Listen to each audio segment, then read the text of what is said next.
Have you ever been rejected by someone you thought was the one? That feeling of your heart sinking into your stomach when you realize that the person you invested so much emotion in doesn't feel the same way about you? Maybe you've been left feeling bitter, confused, or stuck, wondering what went wrong. But here's a thought. What if rejection wasn't the end of the road? What if it was the key to something even better? What if rejection could become your greatest ally in finding love? Sounds crazy, right? But stick with me, because by the end of this video, you'll have a completely new perspective on how to turn rejection into a powerful tool in your love life. Welcome to Stoic Lifeline, the place where we dive deep into love, psychology, and self-improvement. Before we go further, take a second to hit the like button if you're ready to change how you think about rejection, and subscribe for more life-changing wisdom. Trust me, you're going to want to stick around for this full video, because this can truly shift how you experience love forever. Lesson 1. The first step is accepting rejection as a gift, not wanting to do something. Just hearing the term could make someone shudder. It was like a hit to the belly, and I'll never forget the day it happened. My mind was racing, my heart was racing, and everything seemed to be falling apart. I had poured my life out to someone for what felt like an eternity, hoping against hope that they could feel the same way. However, the rejection was not a gentle disappointment. Brutally honest, I was taken aback for an instant. It was so overwhelming. What I failed to appreciate at the time, though, is that rejection may actually be a blessing. Seems absurd, doesn't it? What possible gift could something so agonizing be? Stay with me, though. I can relate to the pain of rejection if you've ever felt it. You've undoubtedly pondered what went wrong while sitting there. Or do you think I'm inadequate? I did it. I kept thinking about what I might have said or done better and reliving every time we spent together. However, with more reflection, the truth became apparent. Rejection had nothing to do with my inherent unworthiness. A person who doesn't value me isn't worthy of my attention. And I came to that realization. Have you ever felt emotionally trapped, as if you were tied to someone who couldn't see your true feelings? When you reject someone, you open the way to liberation. You may finally escape the never-ending loop of doubting yourself, chasing after someone who doesn't appreciate you, and living in constant fear of failure. It teaches you that how valuable you are does not depend on whether other people think you are good enough. You have intrinsic value. Being entire does not depend on their acceptance. Even if it's painful at first, rejection ultimately makes you look within. You start to doubt your value in a different way, asking yourself, what do I deserve in love, rather than analyzing your deeds. Everything you have, your affection, your time, and your energy is valuable, and you should only invest it in someone who returns the favor. Consider it. In the past, how many times have you been told no? After it happened, how did you feel? Did you fall into a pit of self-doubt, or did you find a way to pull yourself together? Rewriting your story is within your control. There is life after rejection, a new beginning, an opportunity to grow into a stronger, more self-assured person is possible. Therefore, why not regard rejection as the start of a new chapter rather than a sad one? Consider this. Now that you're free from an unsuitable partner, what opportunities have presented themselves to you? Better things can enter your life when you let go of the pain of rejection. Lesson 2. Why rejection makes you more attractive. It's not easy to take, is it? Contrary to popular belief, rejection may really enhance your attractiveness.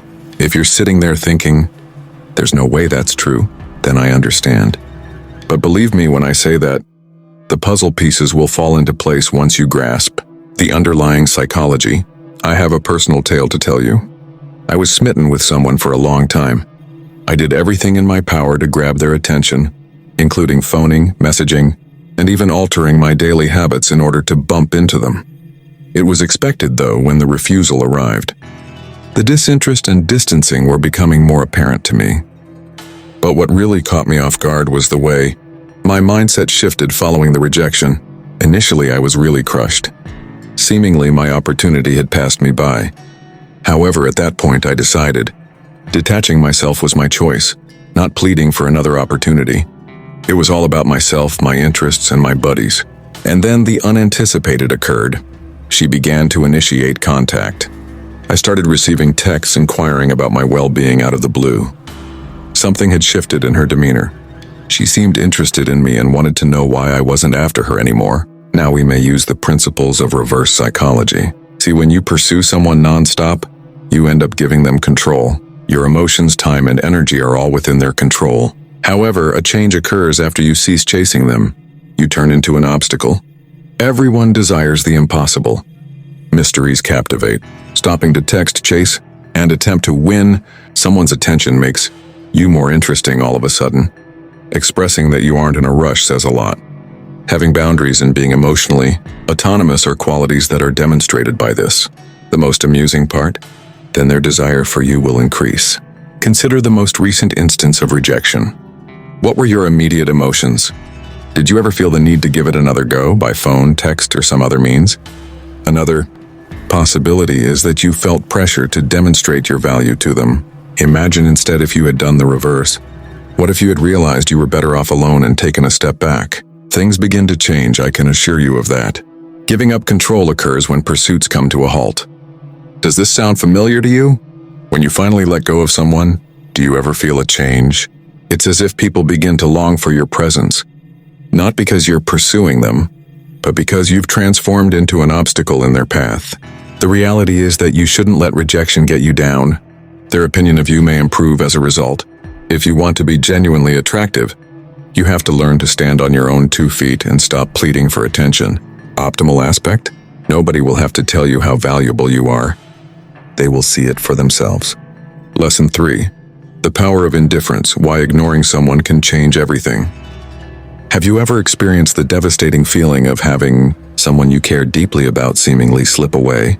No matter how many times you try to gain their attention, via calls, messages, or small gestures, it seems like they only grow further away. The pain is unbearable, and I had no idea why things were going wrong for what seemed like an eternity. One day, though, after trying to connect again and again without success, I tried something new. It was my decision to no longer give a hoot. It seems backwards, doesn't it? But allow me to elaborate. Attempting to win someone's affection was a vicious circle for a while. I would wait anxiously for a message, questioning whether they were also considering me, and I would check my phone frequently. It was like getting punched in the gut every time I looked and saw nothing. The realization finally dawned on me. The more I worried, the more they retreated. Thus, I made a decision after experiencing disappointment on a single occasion. I paused. A text message was not sent by me. I stayed put. My mind wasn't consumed by wondering why they hadn't contacted me. I began to center my attention on myself, returning it to my job, my friends, and everything else I had neglected due to my fixation on them. But you know what? Some change occurred the moment my level of concern diminished. They began to make contact. The transformation wasn't instantaneous, but it was clear. This distance and this power shift were generated by my apathy for them. They were at a loss as to how to understand me. They had no power over my emotions. Also, that was crucial. When something or someone is no longer easily accessible, people's interest in it or them tends to grow. The concept of scarcity is at work here. Someone loses worth when they are always willing and ready. However, a magnetic effect is produced when you cease pursuing and permit yourself to remain emotionally detached. Everyone wants to visit you all of a sudden. You were heartbroken. Did you come to terms with the fact that the split was ultimately beneficial only after some time had passed? Sometimes we're so focused on desiring something that we forget the wider picture. No one worth your time will turn you down. They'll see how valuable you are. Therefore, it's important to sit back and think when someone leaves or when a relationship ends. Consider, what have I learned from this? In what ways has this ordeal shaped my character? I learned something new from every setback I encountered. I made an effort to restore my sense of self-worth. I resolved to improve myself to the best of my ability. But you know what? A sense of strength and confidence supplanted the agony of rejection. After some time had passed, I had stopped wasting time and energy on something that didn't appreciate me. The life I desired was being constructed instead. Plus, the perfect match materialized at the last minute. Is there a time when you felt rejection, but then thought it was for the best? Perhaps you met someone who genuinely cared about you. On the other hand, you may have found that being single freed you to pursue your interests and aim higher. Never let yourself get discouraged. Every setback is really a stepping stone to success. Lesson 5. The art of playing hard to get. why playing it cool works. Have you ever felt the way a person you were interested in began to distance themselves from you? They appeared farther away as you continued to pursue. We all seem to follow the same pattern, don't you think? You think if I simply show them I care more, maybe they'll notice me. In fact, the inverse is true and more effective. Perhaps my telling you this story will alter your view on the matter. A seemingly ideal woman once had my heart. All the things I wished for. Intelligent, self-assured, and attractive. I then did what most men would do. I started making her feel special. Reached out to her by text, phone, and daily check-ins. I wanted to express my deepest feelings to her. However, she began to distance herself the more I persisted. It was perplexing. My brain just couldn't process it. Had I not done everything correctly? Wasn't I supposed to be the perfect guy by being available and attentive? Then a friend of mine pointed something out. "Listen, you're behaving as though you're her fall guy," he informed me. "I can always count on you. You're too easy." That hit me like a ton of bricks. I had never thought of it that way. My obsession with being near her had made me predictable. I never stopped being accessible, relentless, and generous. But in doing that, I was losing my value in her eyes. Nothing changed until I stepped back and played hard to get. The frequency with which I texted her ended. The quiet was enough to convey my point. At first, it felt odd. I'd check my phone hoping for a message, but I didn't cave. And you know what happened? She started pursuing me. I would get a text from her first. She would inquire about my activities. All of a sudden, I wasn't the only one who had to continually prove my value. I had cast an air of intrigue. Here's the thing about playing hard to get. It's not about being nasty or pretending you're not interested. The key is to know your value and not be scared to demand your attention. When you're always there for someone, it's like saying, "I can't help but think about you." And deep down, we all dislike when things are easy. However, people begin to appreciate your presence more when you withdraw and cease being so accessible. Consider, when was the last instance when you felt an irresistible pull toward an elusive romantic interest? When you had to make an effort to grab their attention, instead of having them chasing after you? Didn't it make them more intriguing? Playing hard to get isn't about games or manipulation. It's about proving that you're not a wallflower who is content to do nothing but pursue your interests and fulfill your passions. You're developing your own value, and that makes you more desirable. Lesson 6, the power of letting go. Why moving on is the best revenge. Letting go is the most difficult element of love and heartbreak. So let's speak about it. When someone hurts your feelings, it's easy to dwell on the past and wish things had gone differently. Every single memory and scene keeps playing back in your head. You start to wonder, what if I had handled this situation differently? Rather, what if they had just extended an opportunity for me to redeem myself? Like a heavy burden, the agony might be difficult to bear. The problem is that you can't go forward in life if you cling to the past. Once upon a time, I was in a committed relationship. We were in love, or so I thought. But finally, everything started to unravel. The spark dimmed. And suddenly it ended. Without a doubt. No warning. No closure. Just quiet. I pondered its meaning for a considerable amount of time. Well, I texted. I contacted them. I clung to the faint hope that she might return so that we could reignite our romance. However, there was complete quiet. At that moment, it hit me. Clinging to her wasn't going to make her return. Because of it, I was actually unable to break the vicious cycle of pain.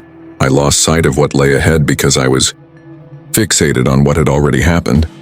I was running after a ghost, someone who no longer wanted to be part of my life. And the more I fought to cling on, the more I was rejecting the person I was becoming. A decision needed to be made. I needed to release. It took time and effort to let go, and it wasn't easy. My life has never been more empowered by that choice. It was most difficult in the beginning. I was hoping to make contact. I yearned to plead for resolution, for explanations. I told myself I was valuable beyond this every time. I considered sending her an SMS. Someone who failed to recognize my worth owed me less. Moreover, did you hear? I regained my power when I let go. Getting even or making her feel bad about leaving weren't goals. The focus was on getting my life back. As soon as I ceased pursuing her, my attention shifted to me. My interest resurfaced. I worked on my goals. I surrounded myself with individuals who cared about me. And slowly but gradually, the ache disappeared. The empty space she left in my heart began to fill with new possibilities. Let me ask you, how many times have you found yourself clinging on to someone who didn't feel the same way? How many restless nights did you spend wondering why they didn't select you? It's easy to convince yourself that everything will have to wait until that person returns. Unfortunately, your life is unfolding before your eyes. There is no one you should rely on to affirm your value. Nobody has to tell you that you're cute. You already are. Yeah, you totally are. And when you do, you make room for fresh beginnings, new loves, and a whole other you. Giving up isn't a sign of weakness. Strength is it. Knowing that the best is yet to come gives you the bravery to press on. I implore you to release your grip on anything or anybody that is no longer beneficial to you. Set it free while allowing things to unfold as they will. May you be blessed with joy, serenity, and the opportunity to heal and discover the love that is rightfully yours. Conclusion. Rejecting someone doesn't have to spell the end of your romantic prospects, does it? What if you could transform your suffering into strength instead of weakness? Here in this video, we've discussed how to transform rejection into a source of strength. I hope that the 13 lessons we've discussed have given you a new way of looking at love and relationships. With that said, thanks for watching, and until next time.